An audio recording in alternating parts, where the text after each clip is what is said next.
এখন আমি সন্ধ্যে স্ন্যাক্সের জন্য একটু চাউমিন বানাচ্ছি। এই চাউমিন সিদ্ধ করে রাখা আছে এখানে, আর এখানে বিনস, আলু আর পেঁয়াজ, লঙ্কা কুচি করা আছে, ব্যাস এইটুকুই। আমি এখন কড়াইতে তেল দেব, কম তেল ইউজ করি। তেলের মধ্যে দেব পেঁয়াজ, পেঁয়াজটা একটু ভাজাভাজি করে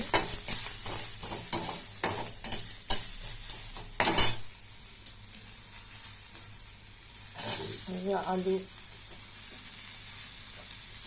বিনসটা দিলাম, আলু পেঁয়াজ দিয়ে এখন নাড়াচাড়ি করে ভাজা ভাজা হয়েও গেছে। চটপট করে চাউমিন স্ন্যাক্সের জন্য এবার দিলাম চাউমিন, সিদ্ধ চাউমিনটা দিলাম। এবার সিদ্ধ চাউমিনটা দিয়ে এখন একটু নাড়াচাড়া করবো, ভাজা ভাজা করবো, করলেই হয়ে যাবে। তারপর দেখাচ্ছি। এটা ভাজা ভাজা হয়ে গেল, চাউটা কমপ্লিট হয়ে গেছে। এখন আমি চাউটাকে নামিয়ে গরম গরম পরিবেশন করব। হয়ে গেল আবার ইভিনিংয়ের স্ন্যাক্স চাউমিন এই সবে নামিয়ে এবার গরম গরম পরিবেশন হবে। করে দেওয়ার জন্য বাটিতে আমি তুলে দিলাম, এখন খাবো।